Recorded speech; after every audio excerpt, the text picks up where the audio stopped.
Picture this. Your life is a game, but not a fun one. It's a high-stakes, brutally serious game of leveling up. From the moment you can remember, the system handed you a series of quests. Get good grades, get into a good school, land a good job, make more money, build a picture-perfect family. Each quest has a clear leaderboard. Your social media feed is the scoreboard. Your job title is your badge of honor. And the envy in other people's eyes is the victory music. And you're good at it. You're really good at it. You follow the rules meticulously. You burn the midnight oil. You hustle. You sacrifice. You've equipped a high-level gear of discipline and hard work, and you've been crushing it. You've become what everyone else calls a winner, a role model.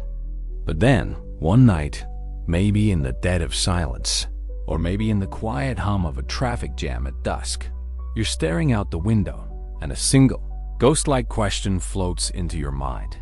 Am I actually enjoying any of this? It's a dangerous question, because it unlocks others. Who made these rules anyway? Why do I have to play this way? What happens if I just stop? Is this empire I've built with my own blood and sweat what I truly wanted? You don't dare to think too deeply. The answers might bring your entire world crashing down. A strange panic sets in that profound, absurd feeling of looking back from the finish line, only to realize you've been running on the wrong track. You won the game, but you feel like you lost your entire life. You're like a master puppet who performed the required dance flawlessly, but never once asked who was pulling the strings. This is the trap most of us are in. We aren't living life.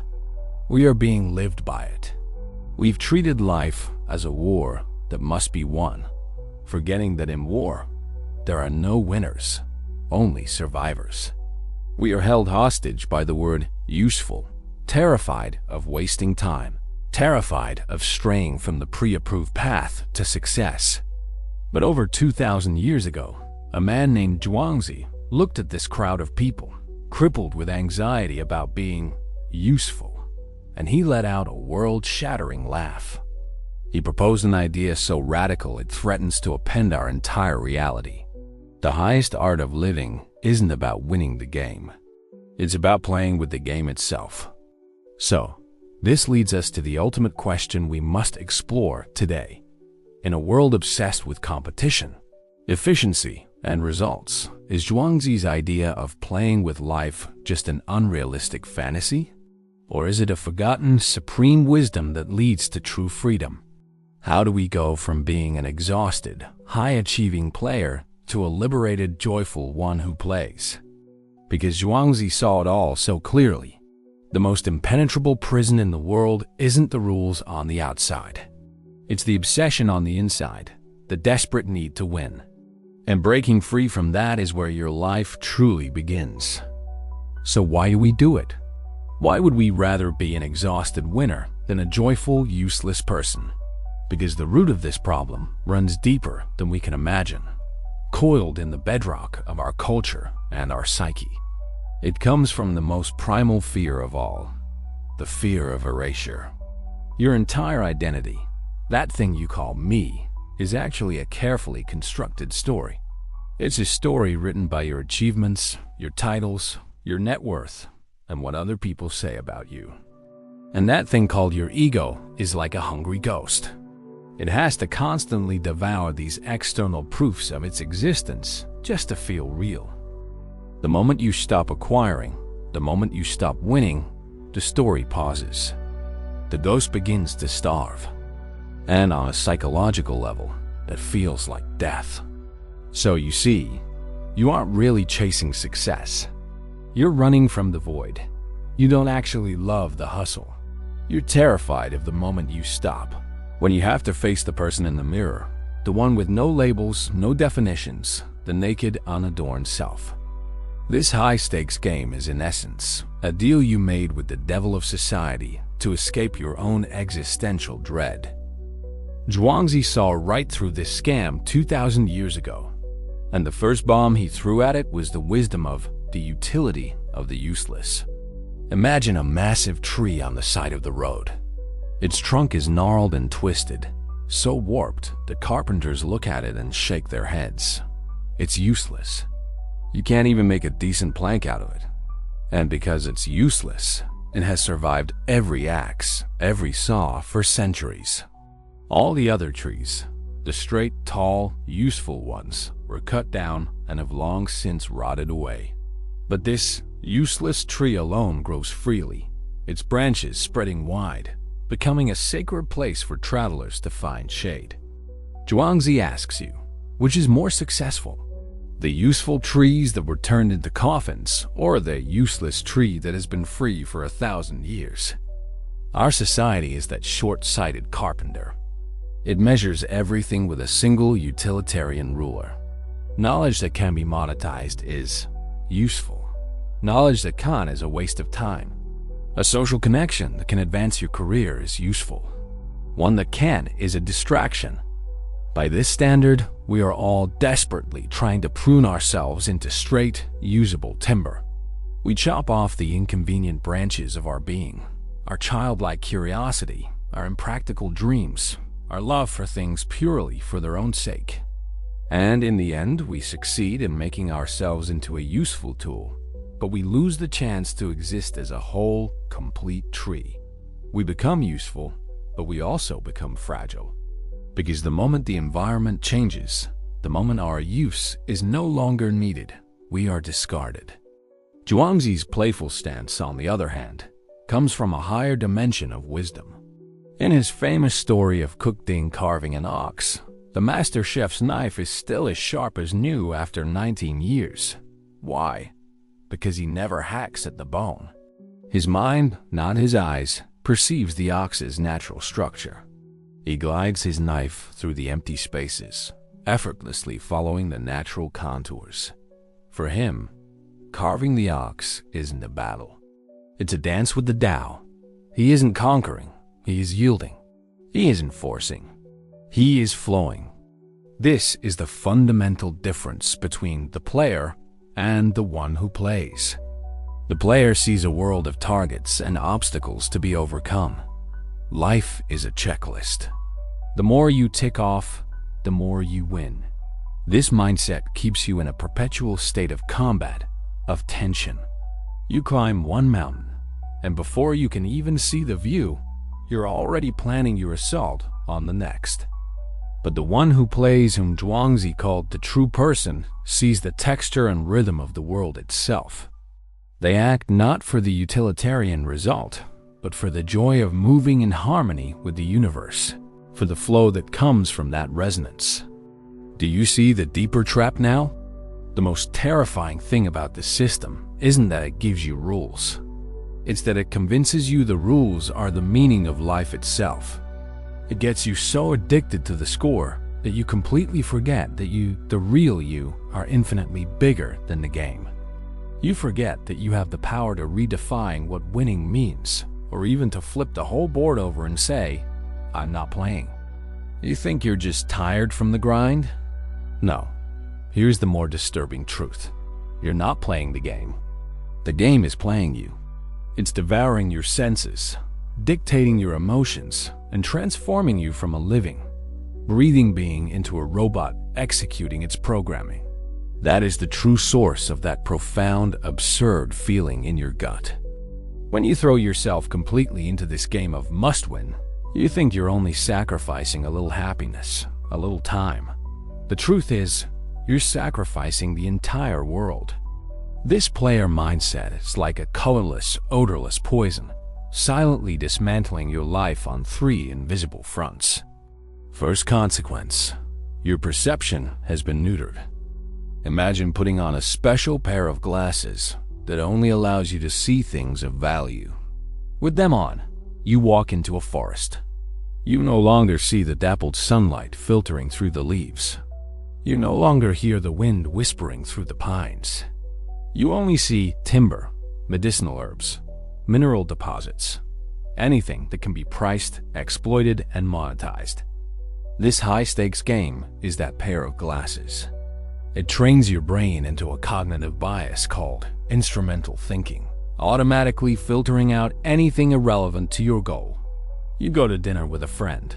not to enjoy their company, but to subconsciously assess their networking value.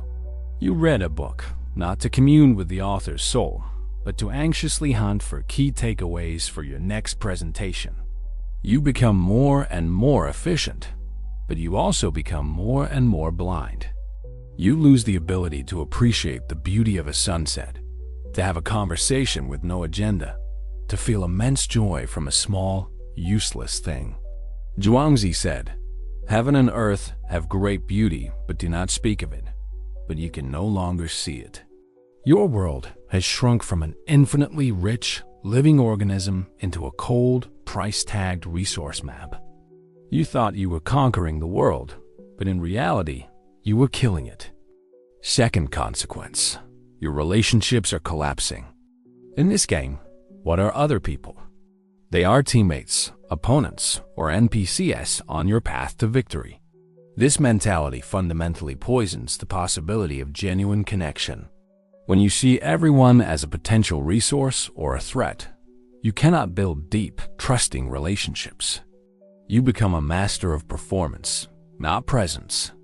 This leads to the most common sickness of modern society, a sophisticated, well-dressed loneliness. You have thousands of contacts in your phone, but no one to call when you need to cry in the middle of the night. You attend high-end networking events, smiling and swapping business cards, only to come home to a crushing, cavernous emptiness, because all of it was a performance. You weren't interacting with human beings.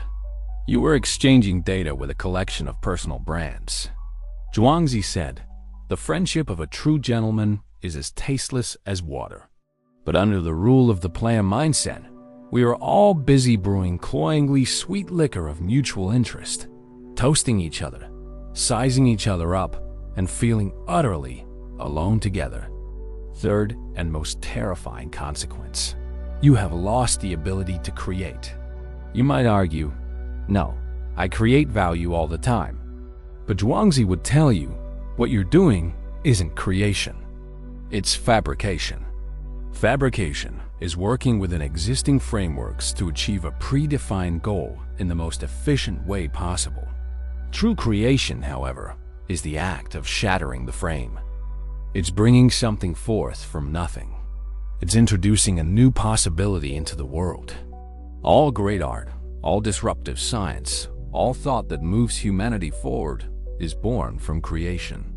And the necessary precondition for creation is the spirit of play, that state of mind that is unconcerned with utility, that allows for mistakes, that enjoys the process for its own sake.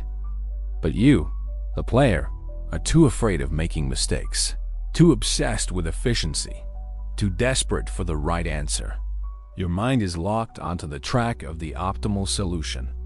You might become an excellent executor, a perfect cog in the machine, but you will never be a game changer. The system, by rewarding fabrication and punishing creation, has quietly neutered the most sacred power you possess. So you see, this game you've been playing so intensely ... It does more than just make you tired. It's systematically stripping you of your senses, destroying your relationships, and strangling your creativity. It promises you the phantom of success, but demands the price of your very wholeness as a human being. And if you don't choose to wake up, what awaits you isn't the victor's podium, but the hollowed-out shell of a being, completely instrumentalized, drained of all energy, and eventually discarded by the system it served. So how do we rebel?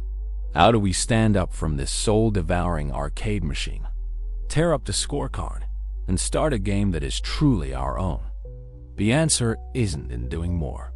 It's in doing less. Zhuangzi's way out is a series of counterintuitive acts of subtraction. Step 1. Practice fasting of the mind to detox your senses. The first step in breaking free is to take off those utilitarian glasses.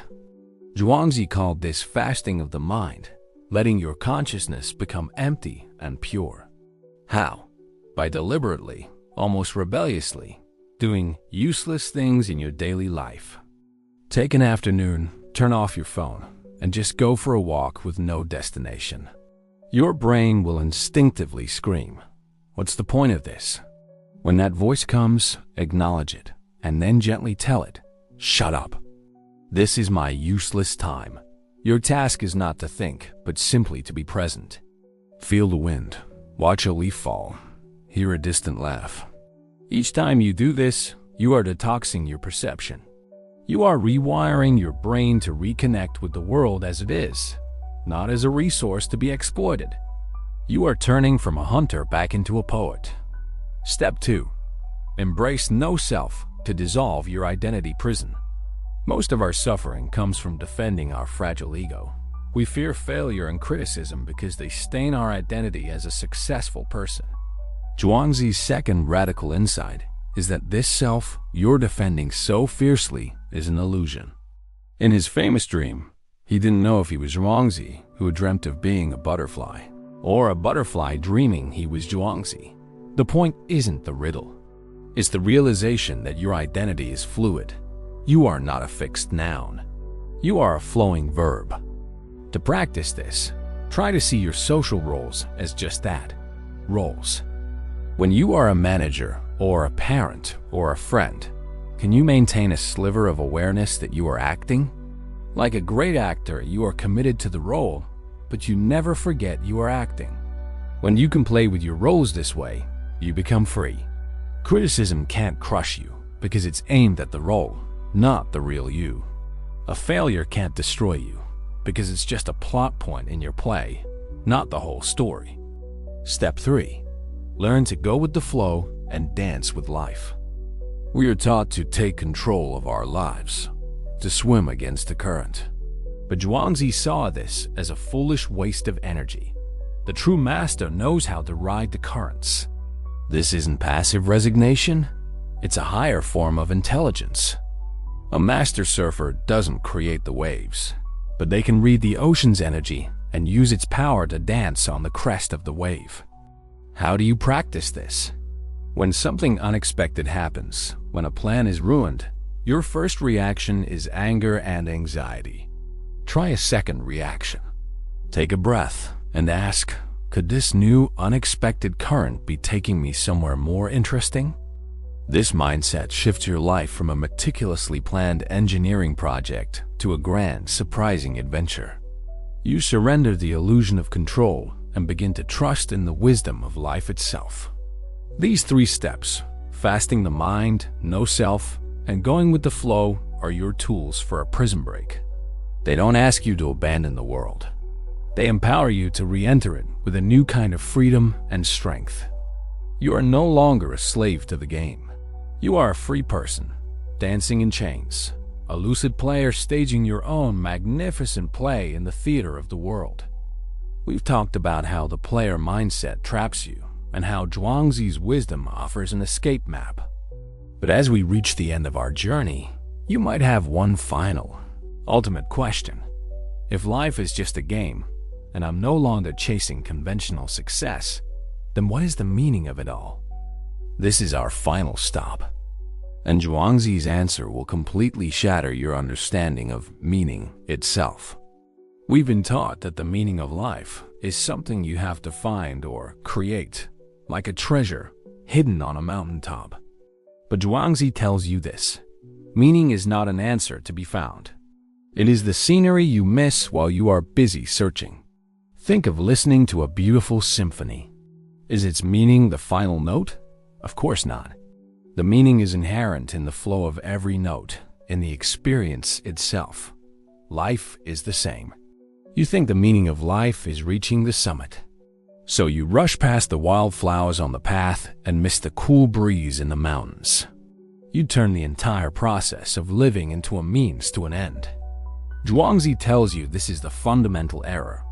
Life is not a linear task, it's a dance.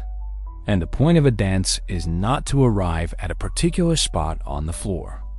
The point is the dance itself. This is the ultimate truth. The meaning of life you've been desperately searching for is hidden in plain sight, in every useless moment you've been taught to despise. It's in the moment you feel the warmth of the sun on your skin, thinking of nothing. It's in the moment you laugh with a friend, forgetting all your troubles. It's in the moment you're so lost in a hobby that time disappears. These moments score 0 points on the player's scoreboard. They are useless. But it is the string of these useless, texture-filled moments that constitute your value as a human being, not a machine. You do not live for some grand purpose. Your living itself is the purpose. When you truly grasp this, your entire worldview will experience a gestalt shift. The world is the same, the rules are the same, but you are no longer a prisoner. You are an artist, and life is your canvas. You can paint an epic masterpiece or a quiet landscape. Win, lose, right, wrong, these words lose their power over you.